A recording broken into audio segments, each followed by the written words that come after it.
apparently at the stoppage for the gas station, and he thinks he's at the stoppage for the light. And I like to go, left here. Come on, buddy.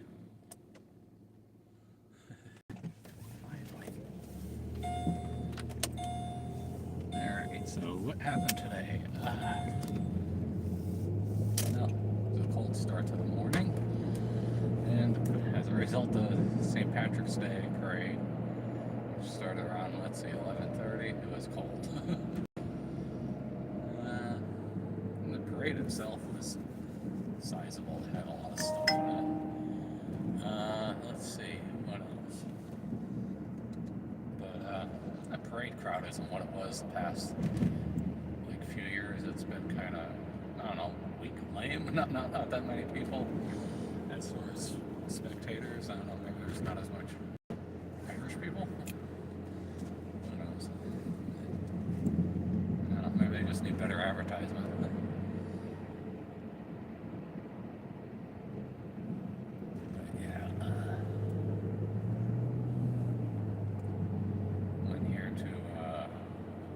To watch some movies. Saw A View to a Kill, which was Roger Moore as James Bond, and Arnold Schwarzenegger Predator.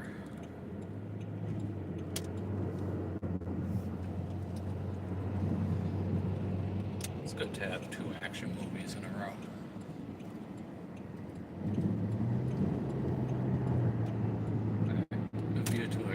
Christopher Walken plays a great bad guy. He's great in multiple movies,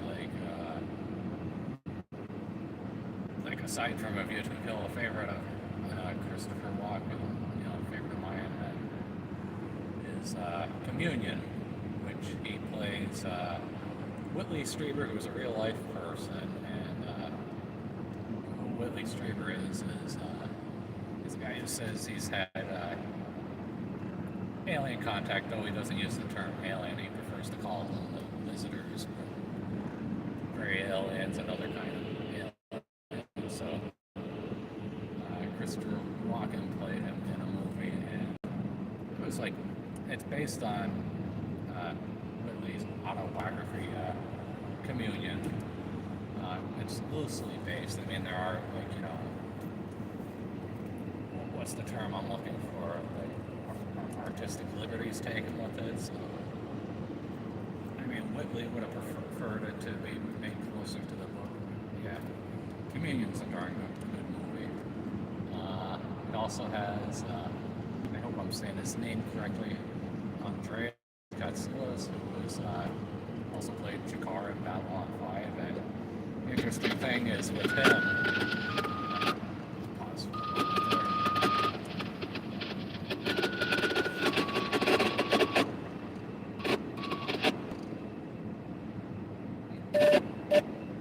Got the scanner running in the background.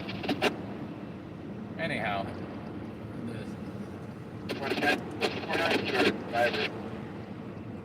it's on the edge of coverage. Hello. But yeah, Katsulas plays Whitley Strieber's brother-in-law. I think it was brother-in-law. 495. But yeah, Communion's a darn good movie. Deals with his alien abduction experiences. But getting back to A View to a Kill, it's basically a remake of a previous James Bond movie, Goldfinger. So, where Goldfinger wanted to destroy the United States gold supply to make his gold much more valuable. Christopher Walken plays the villain in A View to a Kill, named Max Soren, and he has a microchip industry, and initially his microchip industry is a front for the Soviet government, but he gets independently wealthy and he doesn't want to work for the Soviets anymore, so he goes on his own, and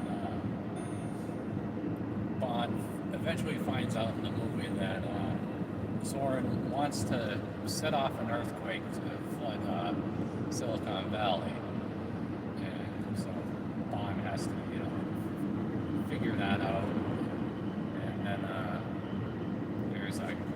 Grace Jones, who's the henchwoman for Zoran in that movie, and she also happens to be his girlfriend in that movie. And interesting connection, between the Predator and View to a Kill. You had Grace Jones, who was in another Arnold Schwarzenegger movie. I guess it was the second Conan movie. So she wasn't in Predator. She was in View to a Kill, and she was in an Arnold movie. So there's some familiar faces there. Yeah, again to Predator. I've forgotten that was directed by the same guy as the original Die Hard. So it's pretty self-explanatory why that's so good. Probably would have been cool at one time to see if they could have done a Die Hard crossover where John McClane had to deal with the Predator. Predator 2 is worth watching. They had what's his name that played Murtaugh and Lethal Weapon. Why am I so bad with names that time? Danny Glover, yeah. So hopefully they'll have that in the movie sometime. They have a couple other good movies coming up. There's a night they have the RoboCop trilogy, I believe, and the Bond movie, Never Say Never Again.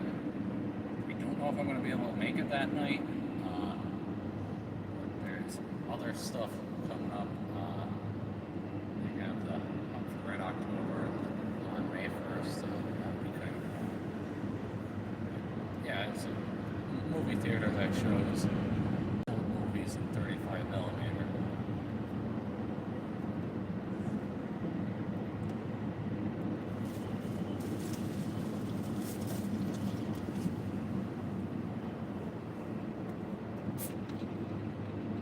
Aside from being cold today, today's weather was great.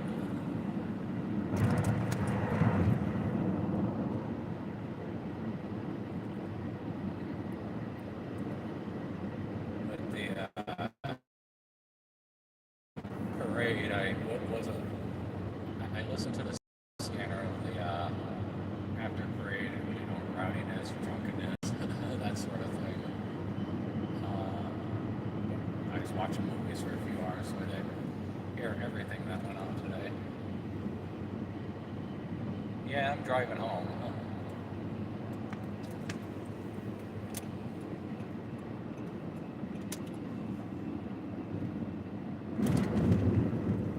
I went up here a different way, and I'm going back a different way.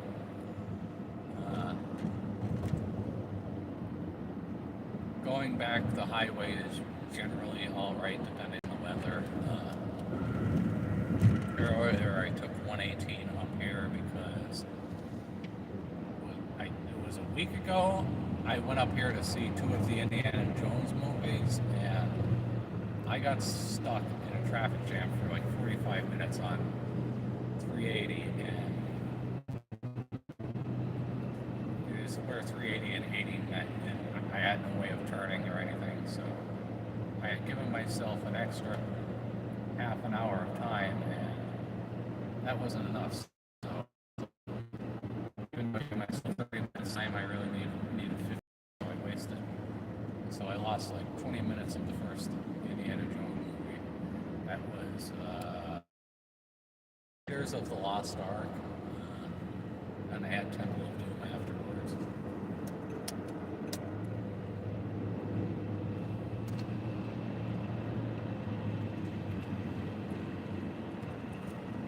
But all 4 movies that I've seen recently, the quality of these 35 millimeter prints were really good. There was one Indiana Jones movie had a little discoloration initially,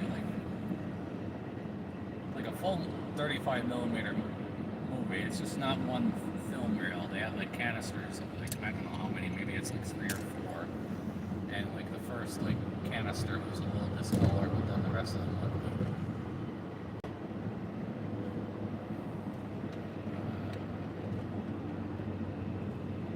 Yeah, the casts in those two movies were overall pretty good.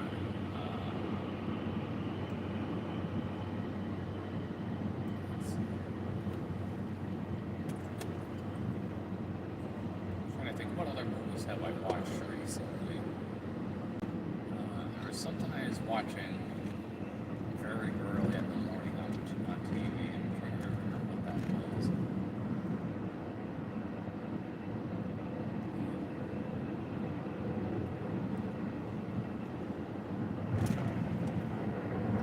Just gotta pay attention to the here for a second.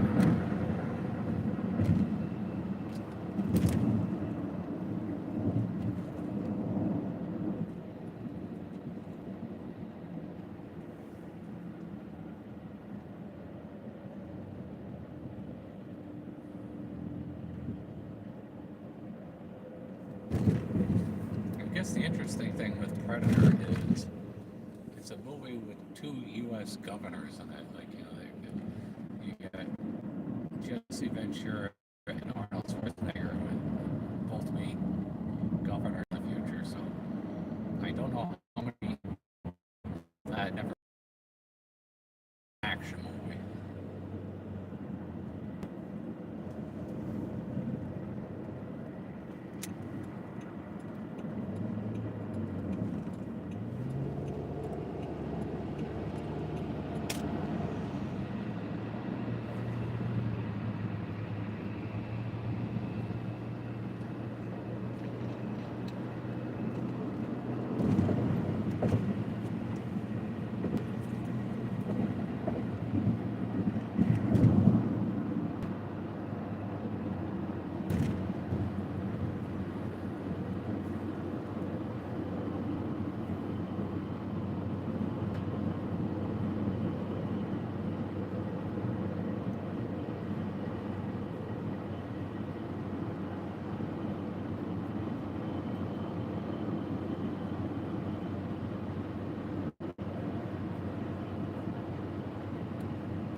A little rested for a little while here, I should say.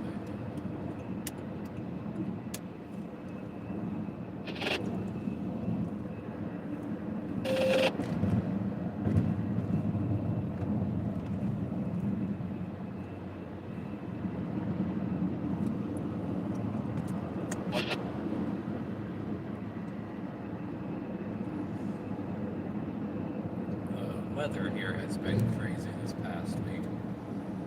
Started out warm in the beginning of the week. Middle of the week we had a storm, and that temperature dropped. Very low pressure with the storm. Not near me, but in another part of Pennsylvania there was one or two tornadoes. There's also power outages, like in different parts of Pennsylvania. Like I heard like parts of Pittsburgh and Butler County like lost power. So they were still without power. I guess it was yesterday.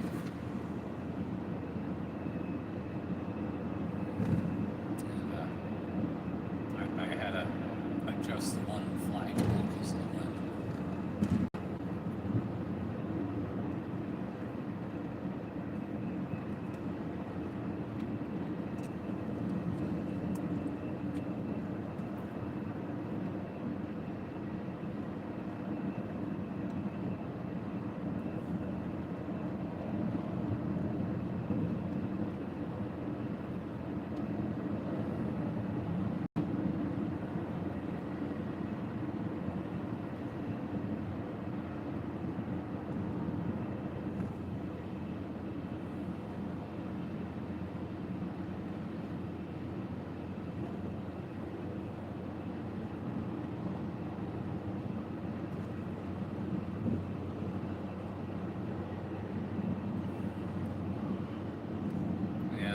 this area, the Pocono Mountains, although technically what I'm going up on right now is a plateau. So, behind me, how many miles would be Stroudsburg? And as we're gaining elevation here, we'll be into, I guess it's a borough of Mount Pocono.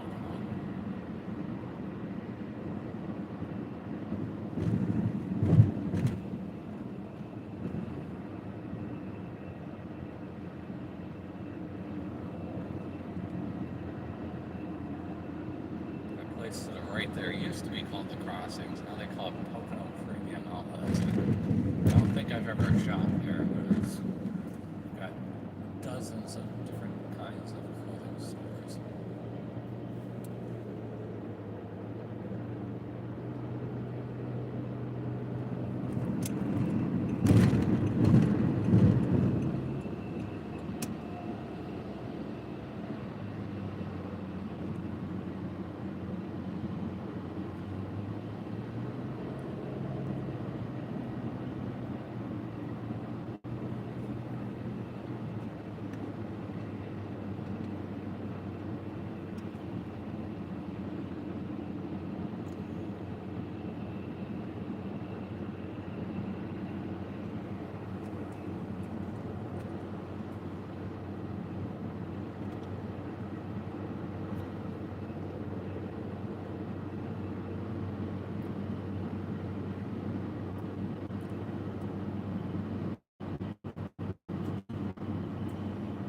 Get back to the Scranton St. Patrick's Day parade, which was earlier today.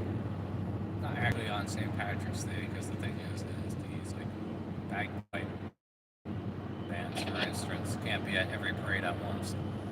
So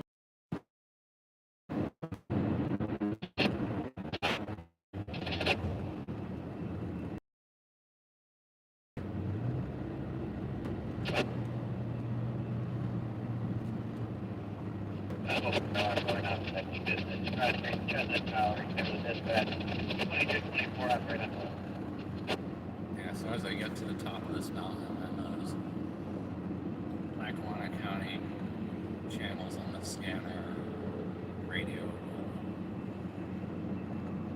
be better received.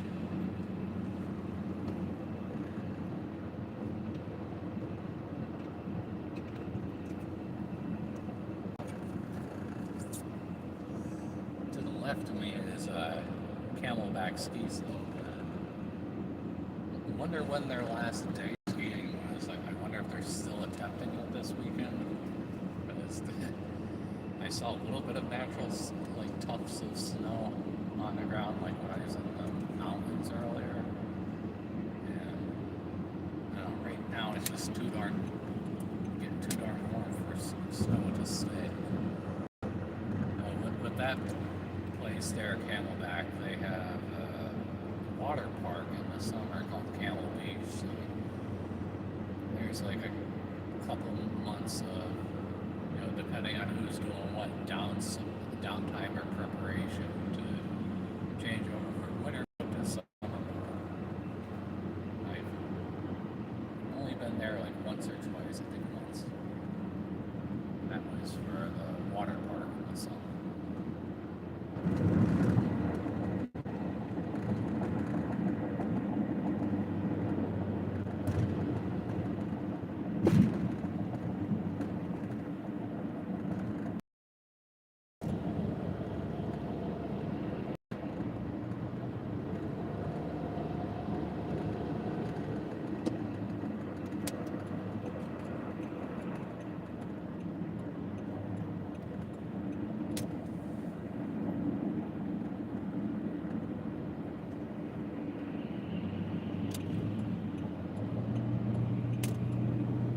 I guess this is the, first weekend in a while traveling this general way where the weather was bad. Like last week, why there was a traffic jam going the other way in this area where it's 80 and 380 meet. There was very heavy, like pea soup fog, and a lot of people can't handle that well. So there There's a crash that held a lot of people up for a long time. Other times going this way, there be all sorts of snowstorms and stuff. Now we're to that part of the year where it's probably going to be, downpours and lightning, but there's none of that tonight.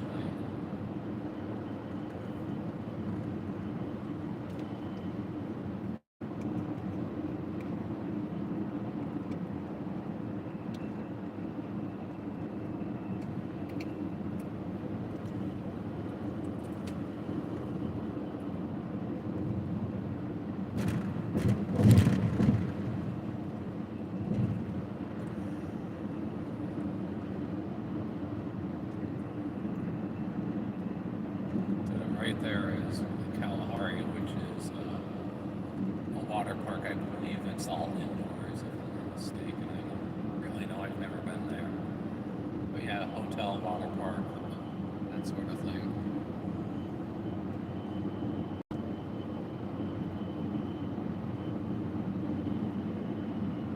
I think there's multiple Kalaharis around the country. Like, I remember, I don't know if I was listening to AM radio or something, or I heard an advertisement for another one somewhere else.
Times I've been watching on TV recently is reruns of the X-Files, and right now it's in season 3, and I've noticed, like, with season 3, they've really loaded up with a lot of, like, guest stars, like people that you'd recognize from other TV shows. So there was an episode that had, I can't remember the actor's name, but I remember that he was in an episode, a couple episodes of Stargate SG-1, and it this Wormhole Extreme episode that he was in. He was also in this episode of the X-Files. This episode of the X-Files that I was watching that he was in, it was about these veterans who were at like a military hospital, and somebody was getting revenge for what happened in the war. And obviously, Scully and Mulder get involved to investigate. The other episode I saw was let the scanner go for a second.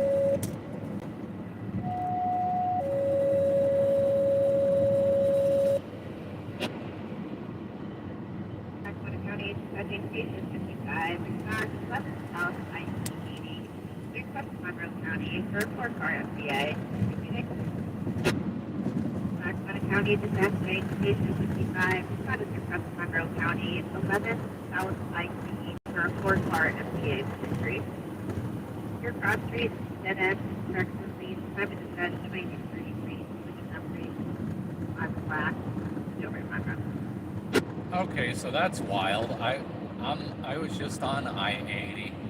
I'm going the opposite direction. I'm headed towards Scranton. The crash was heading the other way and heading towards Stroudsburg. And I guess somehow we missed that. We didn't see the crash. But, multi-car crash. I guess it's okay that I'm on this side of the highway. Get back to the X-Files. The episode with Kurtwood Smith, who's known for RoboCop and that 70s show. He was in an episode called Grotesque, and it was some theme around gargoyles. And it's a spoiler alert here, but Kurtwood Smith starts to become the thing that he's against, the thing that he's hunting. And then, let's see, there was another episode where it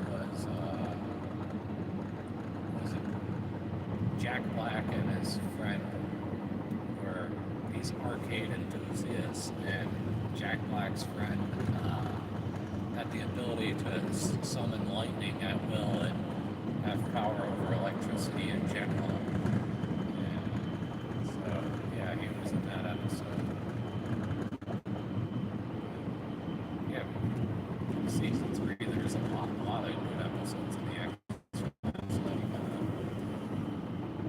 I'm trying to think of the name of the actor.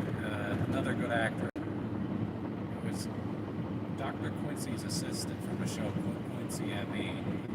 I think his name is Robert Ito.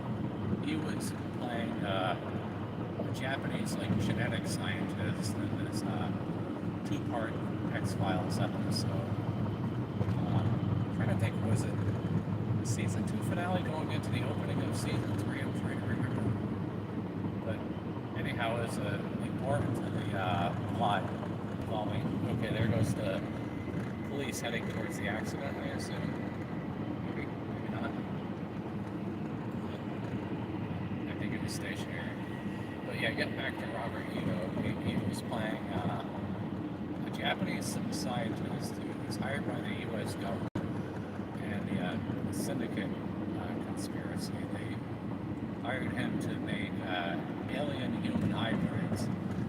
And I guess at some point the syndicate had no use for him and his cohorts. And Mulder gets this tape from some other conspiracy enthusiast, and it was somebody's satellite recording of the alien autopsy, or autopsy of an alien hybrid. And Mulder's watching this autopsy, and the SWAT team shows up and guns down the scientist. And I guess Robert Ito wasn't among those scientists particularly, but he was their boss. And so Mulder uncovers that there was out in the wilderness this lab where doing experiments on alien-human hybrids, but also there's, I'm trying to think, what disease was it? Was it leprosy? That's what it was. These lepers had some sort of like resistance to the alien virus that the syndicate found useful. So they were using them, I guess they're splicing genes with the aliens to create the hybrids. Like, okay, there's going to be some spoiler alerts here, but the syndicate has the alien hybrids massacred because I guess they weren't good enough hybrids, so they thought. And the lepers survive a little bit longer in hiding. They get discovered by the syndicate. It's a really good episode. Two-parter.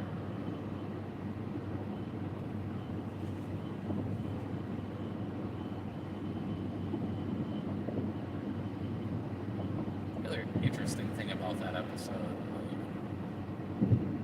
a lot of it takes place on a train. It's a passenger train, but it's at the very end of the train is this high-tech car that has lab equipment in it, and it's carrying one of the alien hybrids. And I don't know, movies or TV shows involving like fights on a train are interesting. So what it reminded me of, which was a movie I saw recently, it was the James Bond From Russia with Love. A significant part of that movie takes place on a train, and Bond has to fight an assassin there, so there's some similarity there.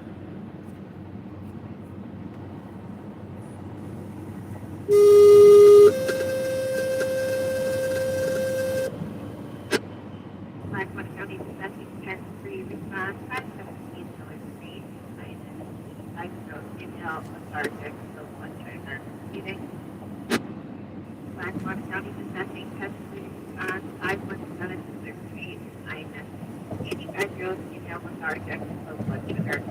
Cross your street, Field Street, 39, it's not right up there.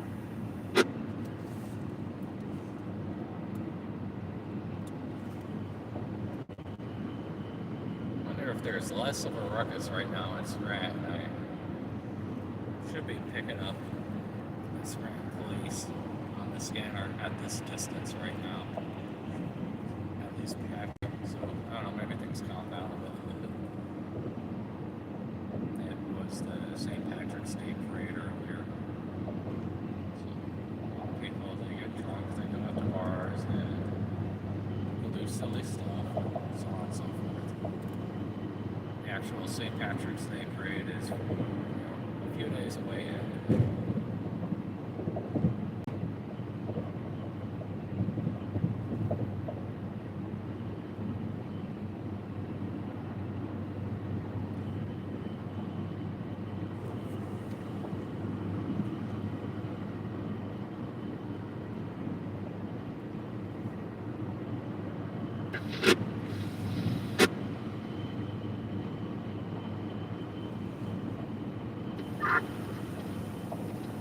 I'll find you another unit again over 960 Prescott Ave across the street. Unit 3 party is actively fighting. Unit 2 down there fighting. Oh, there's the action I was speaking of. Yeah, so more interesting St. Patrick's Day stuff.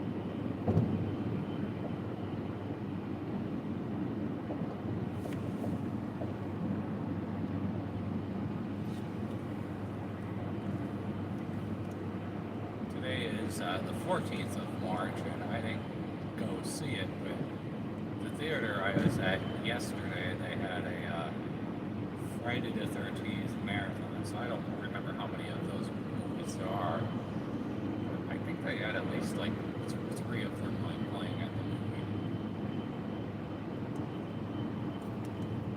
movie. I believe I've seen one of those movies a long time ago. As far as like those kind of horror movies go, I mean, I remember seeing Freddy Krueger, and I've seen multiple Chucky movies, and I've seen one or two Halloween movies. I know I've seen Halloween 2. I believe I've seen the first one.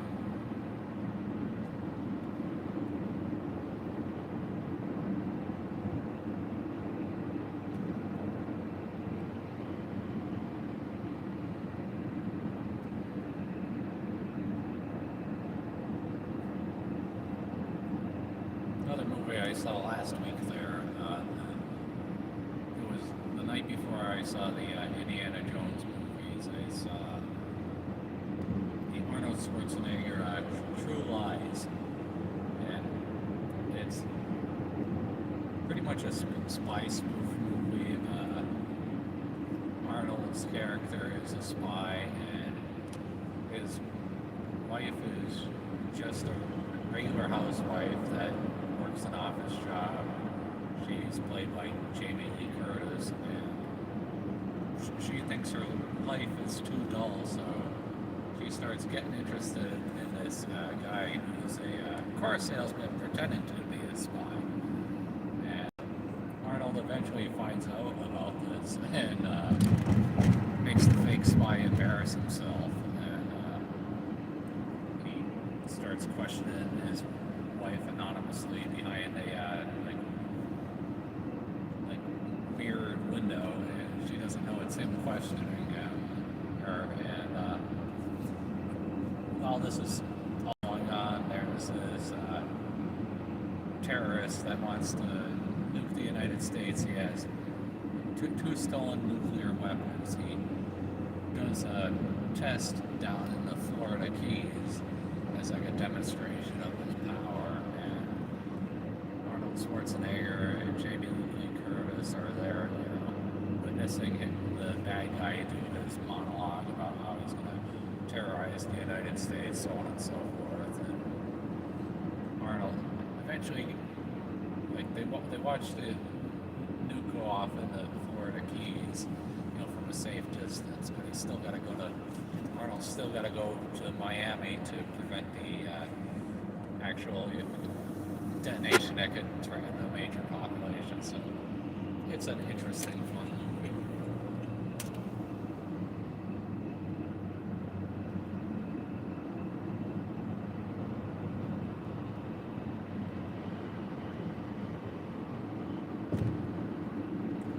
Well, that's the other interesting plot. Get back to the X-Files.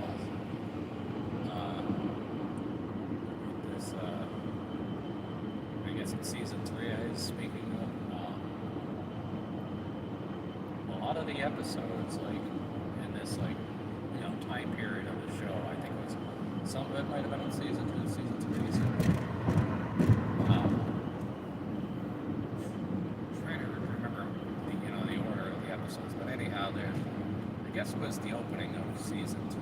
They introduced the alien bounty hunter, and they have that episode, part of it, take place in Scranton, which is where I'm about to enter now. Now, they used a picture of a building in Vancouver, I want to say, as a place in Scranton. So I was trying to, study the pictures, see did they actually use any footage for the outside of the building from Scranton, and as best as I could tell, it's not from Scranton. It looks like it's Vancouver, Canada. During this, time in the X-Files, they also have other episodes that take place in the Allentown area. North 3.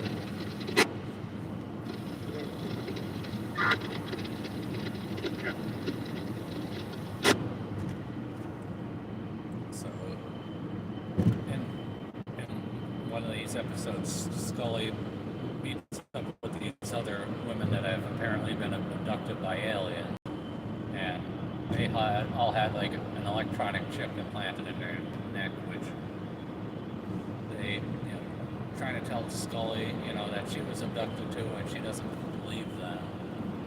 And there's a later episode that takes place in the Allentown area where they find, I guess it was like a genetic lab, another genetic lab, where they're doing experiments on Scully. Yeah.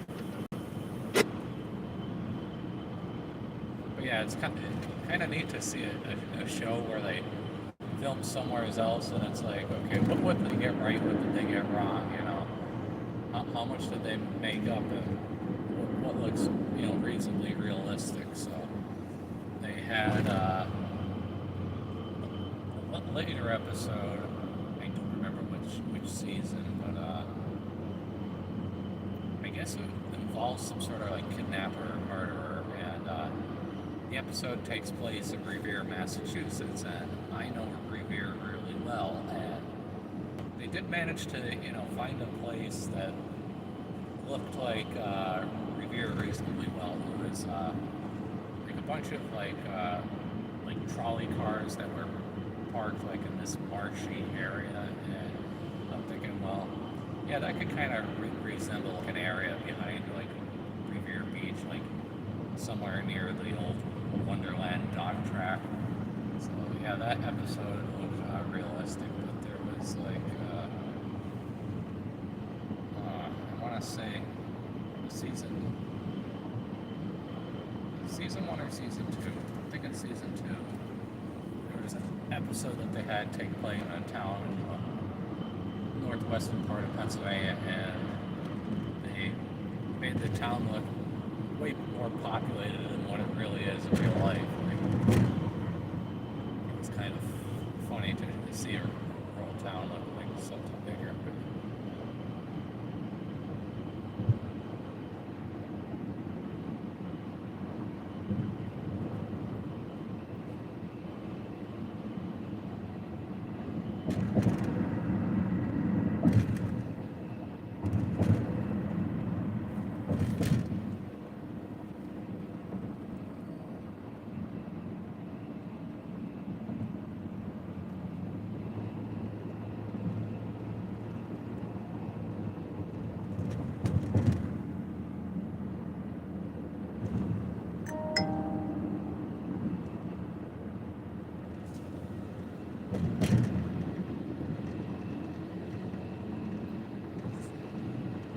Like when it's doing all you should get it. Be on your Microsoft, you should get it.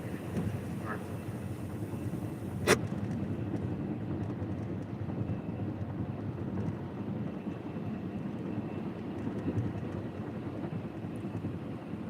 yeah, so that was the Scranton Police. Apparently they're changing their shift right now.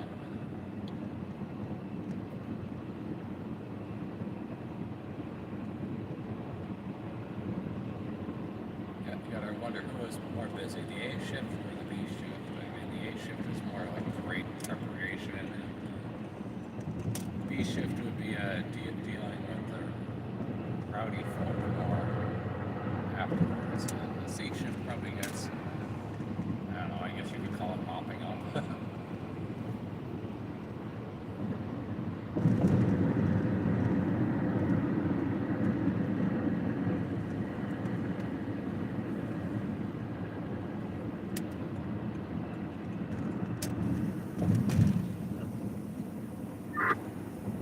sounds good.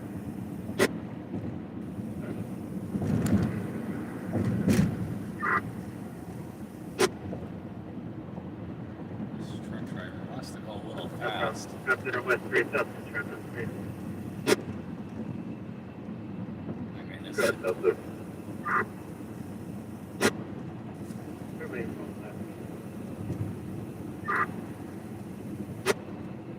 I can't hear that. Let me know.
soundtrack to that movie. The main title song is by Duran Duran, which I'm a big fan of. I've seen them in concert before at Turning Stone, New York. So went to the movie, wore my Duran Duran shirt. So they do the title song, and then they have like the instrumentals of their title theme in the movie, and so it's them along with the usual James Bond composer of that time, John Barrett.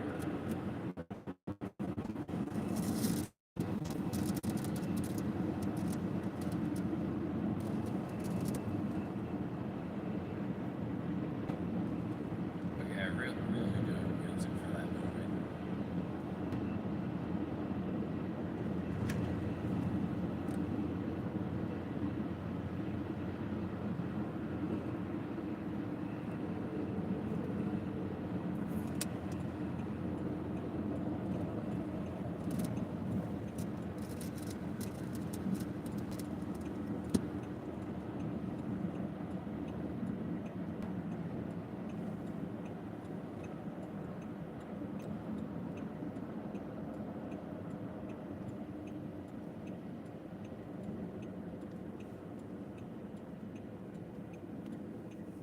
Yeah, that's going to be it for now. And I'll probably upload soon the footage of the parade itself.